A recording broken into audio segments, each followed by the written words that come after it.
Herkese merhaba. Bu videomuzda sizlere kızılcık likörünün nasıl yapıldığını anlatacağım.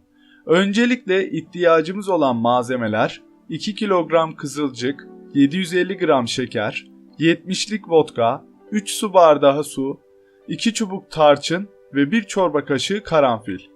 Malzemelerimizin hepsini sırasıyla kızılcığın üzerine döküyoruz.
Kabımızın ağzını kapatıyor ve karıştırıyoruz.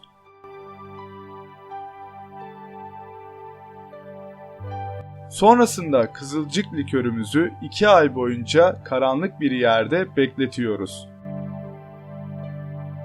2 ay sonra likörümüz içmeye hazır hale geliyor. Kızılcık likörümüzü afiyetle içiyoruz.